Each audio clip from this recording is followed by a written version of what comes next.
Tuhan baik, anugerahnya kekal selamanya.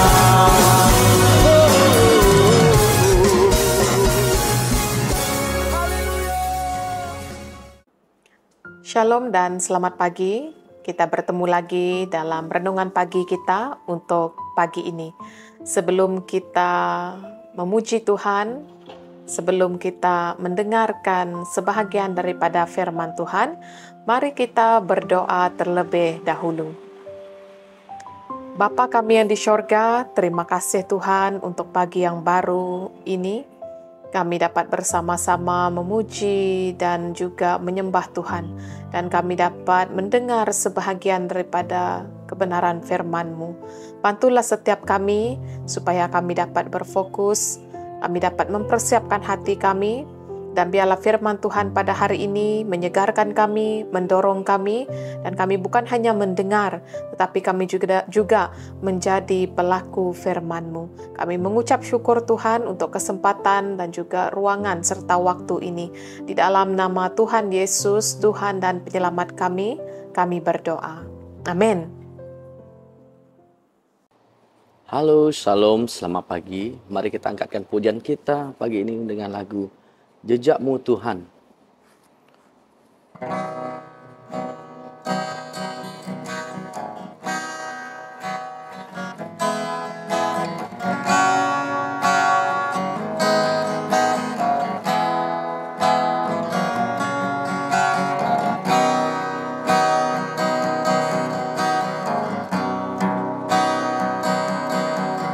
Sering ku tak mengerti jalan-jalan-Mu Tuhan, bagai di belantara yang kelam.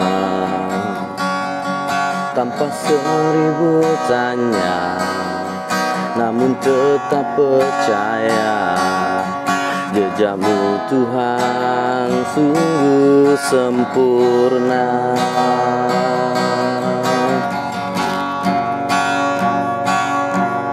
Ajarku memahami semua yang Kau ingini, agar hidupku puaskan hati-Mu.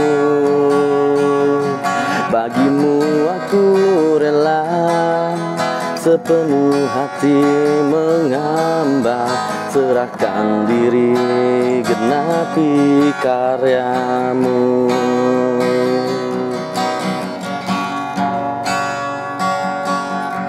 Sering ku tak mengerti jalan-jalan-Mu Tuhan, bagai di belantara yang kelam.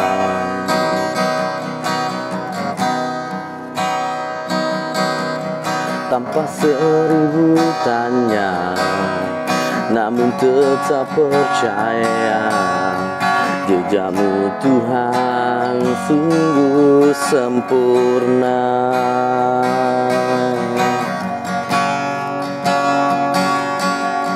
Ajarku memahami semua yang Kau ingini, harga hidupku puaskan hati-Mu. Bagimu aku rela sepenuh hati menghamba, serahkan diri genapi karya-Mu.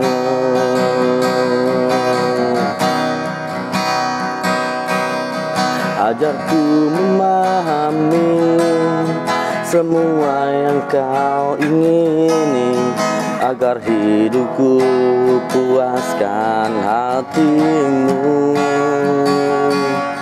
Bagimu aku rela sepenuh hati menghamba, serahkan diri genapi karya-Mu.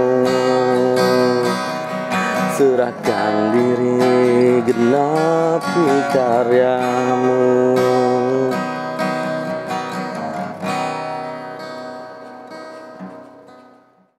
Shalom dan selamat pagi. Kita bertemu lagi dalam renungan pagi kita untuk pagi ini.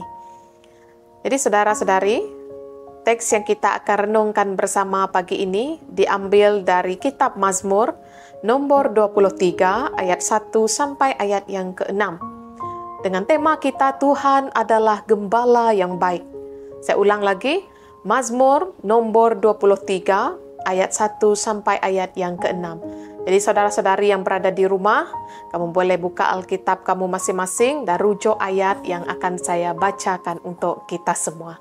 Ayat yang pertama, Tuhan ialah gembalaku, aku tidak kekurangan apa-apa.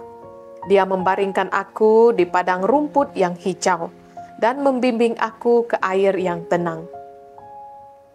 Dia memberi aku kekuatan baru, Dia membimbing aku di jalan yang benar, sebagaimana yang dijanjikannya.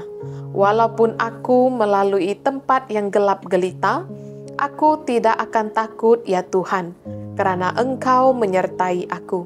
Engkau melindungi aku dengan tongkat dan gadamu. Engkau menyediakan jamuan untukku di hadapan semua musuhku.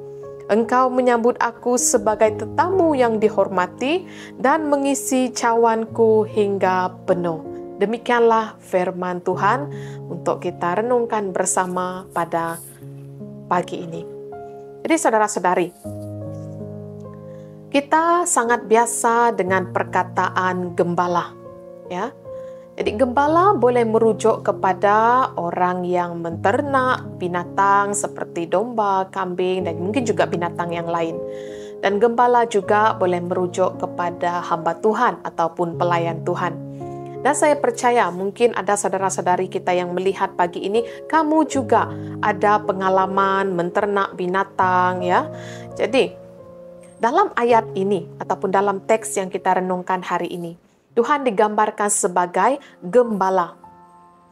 Bukan sahaja gembala, dia juga digambarkan sebagai tuan rumah. Jadi ada dua watak ataupun peranan gembala dalam ayat ini. Dan si pemazmur menggambarkan orang yang percaya. Dan dia digambarkan sebagai domba dan juga tetamu undangan Allah. Jadi seulang lagi, Tuhan tadi digambarkan sebagai gembala dan juga tuan rumah. Si pemazmur atau orang percaya digambarkan sebagai domba dan tetamu undangan Allah. Jadi apa peranan gembala? Kalau kita lihat gembala bagi haiwan atau binatang, peranan dia menjaga kambing ataupun domba, menyediakan makanan, membawa mereka ke tempat yang ada air, betul? Demikian juga dengan gembala yang digambarkan ataupun yang disebut hamba Tuhan, pasti menjaga, menyediakan, memelihara jemaah ataupun anak-anak Tuhan yang diamanahkan bagi dia. Dan apa peranan domba? Apa peranan orang yang percaya? Pertama, mencari penjaga, mencari sumber, mendapatkan pemeliharaan. Inilah dua peranan dan juga yang kita boleh lihat dalam seorang gembala dan juga domba, ya. Mari kita lihat ayat yang pertama. Tuhan ialah gembalaku, aku tidak kekurangan apa-apa. Jadi saya percaya setiap kita sangat menggemari ayat ini. Itu juga dengan si pemazmur ataupun Daud. Dia sangat suka ayat ini. Dan mengapa dia mengatakan tidak kekurangan apa-apa? Karena gembala menyediakan, gembala memelihara. Gembala tahu keperluan jasmani dan rohani kita. Gembala yang saya sebutkan di sini merujuk kepada Tuhan, ya, Allah. Dari dalam kehidupan kita tahu Allah menyediakan, Allah memelihara, dan Dia sangat tahu keperluan kita. Dan kita boleh lihat dalam Matius 7 ayat 7 hingga 8. Kita juga boleh lihat Lukas 12 ayat 22 hingga 31. Bisa akan bawa kita untuk lihat satu ayat, yaitu Matius bab 7 ayat 7 sampai ayat ke-8. Saya bacakan untuk kita semua. Mintalah sesuatu daripada Allah, maka kamu akan menerimanya.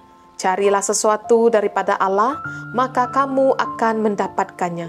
Ketuklah pintu, maka Allah akan membukanya bagi kamu. Jadi itu yang si pemazmur katakan. Kita tidak kekurangan. Ya, karena Allah yang memberi, Allah yang menyediakannya bagi kita. Kita hanya minta, cari, ketuklah pintu. Dan saudara-saudari, mengapa seringkali kita ataupun domba tidak mencari gembala? Kalau kita lihat dalam Yesaya 53 ayat 6e, mari kita buka sama-sama. Kitab Yesaya bab 53 ayat 6. Saya bacakan untuk kita semua saudara-saudari. 53 ayat 6. Dahulu kita semua seperti domba yang sesat, masing-masing mengikut jalan sendiri. Tetapi Tuhan menjatuhkan hukuman kepadanya, hukuman yang seharusnya dijatuhkan kepada kita. Dahulu kita semua seperti domba yang sesat, masing-masing mengikut jalan sendiri. Jadi kenapa domba atau kenapa kita sebagai orang percaya tidak mencari gembala kita, tidak mencari Tuhan? Pertama, karena dosa. Kedua, karena kita khawatir ataupun risau, ya. Kita khawatir, kita risau. Dan ketiga, kita khawatir kita hilang kebebasan. Kita hilang kebebasan, kita tidak boleh buat apa yang kita mau. Kita merasa tidak bebas, kita merasa dikongkong. Keempat, kita risau, kita tidak diterima. Kita risau, kita khawatir, kita tidak dapat apa yang kita mau bila kita cari gembala. Dalam kehidupan kita orang Kristen, saya bagi contoh satu lagi. Kenapa jemaat sukar ataupun jarang mau mencari gembala atau hamba Tuhan? Karena mereka risau, hamba Tuhan tahu masalah mereka, dan mereka risau bila mereka bagi tahu hamba Tuhan akan banyak nasihat ataupun dorongan bagi mereka sehingga mereka rasa tidak bebas mau buat apa yang mereka mau. Ataupun mungkin mereka rasa mereka tidak diterima, mereka rasa mereka tidak dapat apa yang mereka mau. Dan yang terakhir, kenapa domba tidak mencari gembala? Karena tidak mengenal gembala.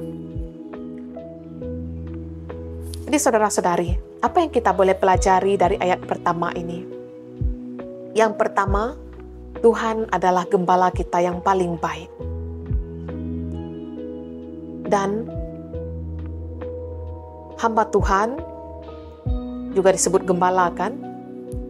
Ketua keluarga juga boleh dikatakan gembala dalam keluarga dia.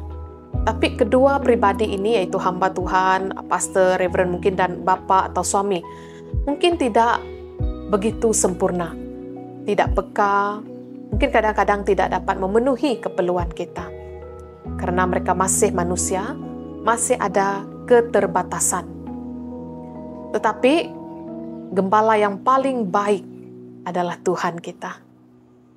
Jadi jangan bergantung kepada manusia sepenuhnya, karena manusia tidak kukoh, tidak dapat menjamin. Bergantunglah kepada Tuhan kita, Allah kita. Dialah gembala yang baik. Nah, ayat kedua, mengapa Daud mengatakan Tuhan ialah gembalaku? Dalam ayat 2 kita lihat dia mengatakan, dia membaringkan aku di padang rumput yang hijau dan membimbing aku ke air yang tenang. Kalau kita lihat gembala yang menternak binatang, dia pasti bawa binatang dia, domba dia pergi ke tempat yang ada air, padang rumput yang hijau untuk domba-domba atau kambing dia mengembara dan untuk mendapatkan makanan maupun minuman. Begitu juga dengan gembala kita, yaitu Tuhan atau Allah. Dia menyediakan tempat yang terbaik bagi kita. Dia juga membawa kita ke padang rumput yang hijau. Namun saudara-saudari, harus kita ingat, meskipun padang rumput itu hijau, cantik, tetapi itu bukan berarti tidak ada cabaran, tidak ada kesakitan atau ancaman. Seperti mana domba atau kambing yang dibawa ke padang rumput, mereka juga mengalami ancaman. Mungkin ada serangan daripada binatang buas ataupun serangan-serangan yang tidak dilihat. Begitu juga dengan kehidupan kita. Dalam kehidupan kita, kita tidak akan lari daripada cabaran, kesakitan, ancaman. Tapi jangan lupa, ada gembala kita yang memimpin, yang bersama dengan kita. Dia bukan saja bersama, dia melindungi, memelihara kita, ya. Dan di dalam dia ada satu kepuasan. Dan kepuasan di dalam Allah atau di dalam Tuhan tidak sama seperti kepuasan yang kita alami di dunia. Kepuasan yang kita alami di dunia itu hanya sementara saja. Zon selesa yang kita ada, yang kita nikmati di dunia ini hanya sementara. Tetapi di dalam Tuhan, pemeliharaan itu sangat puas. Pemeliharaannya sangat puas. Dan kita berasa aman di dalam jagaan gembala kita, yaitu Tuhan atau Allah kita. Jadi saudara-saudari, apa padang rumput hijau dalam kehidupan Anda? Apakah itu berada di dalam Tuhan, berada dalam firman-Nya, ataupun zon selesa kita? Mana satu rumput hijau Anda sekarang ini? Ya. Kedua, apakah air yang tenang di dalam hidup Anda? Mungkin Anda rasa, oh saya sudah ada pekerjaan, saya ada keluarga, hidup saya sepertinya sangat aman, tenang. Tapi jangan lupa bahwa Yesus ialah sumber air ataupun mata air yang memancarkan hidup. Memang pekerjaan, kerjaya, keluarga perlu di dalam kehidupan kita. Tapi yang paling kita perlukan adalah Tuhan, karena Dialah jalan, kebenaran, dan untuk mendapatkan hidup. Jadi saudara-saudari, adakah kita mau memilih Dia? Adakah kita mau datang kepada Dia? Sama-sama kita fikir-fikir dan renung-renungkan. Ada satu peribahasa Melayu yang saya sangat suka, di mana ia mengatakan, air yang tenang jangan disangkakan tiada buaya. Jadi dalam kehidupan kita, walaupun nampak tenang, nampak sepertinya baik-baik, jangan lupa, pasti ada ancaman ataupun perkara-perkara yang tidak kita duga. Tapi jangan khawatir, karena ada Tuhan bersama dengan kita. Kita ada gembala yang baik, yang memimpin, menuntun kita, yang mencukupkan kita, yang menyediakan segala sesuatu, dan yang menolong kita. Sebagai orang percaya, kehidupan kita, seperti yang saya katakan tadi, bukan berarti datar sahaja. Pasti ada saat-saat di mana kehidupan kita ada cabaran, ancaman, kesakitan. Dan bukan hanya tenang sahaja. Tapi ingat, kita ada gembala yang bersama dengan kita. Teguhkan hati, jangan ragu-ragu. Yang ketiga, kenapa dikatakan Tuhan ialah gembala kita? Dia memberi aku kekuatan baru. Dia membimbing aku di jalan yang benar sebagaimana yang dijanjikannya. Dalam Yesaya 40 ayat 31 mengatakan, orang yang menantikan Tuhan mendapat kekuatan baru. Ada kesegaran, ada pembaharuan. Jadi menanti, kata menanti ini bukan berarti kita tidak perlu buat apa-apa. Dalam kita menantikan Tuhan, kita perlu berdoa, merenungkan firman Tuhan. Dengan arti kata yang lain, melakukan latihan-latihan rohani kita. Dalam masa itu kita menantikan Tuhan bekerja dan menolong kita. Selain daripada itu, Tuhan juga membimbing kita di jalan yang benar. Seperti yang dikatakan oleh Daud dalam ayat ketiga. Dia membimbing aku di jalan yang benar.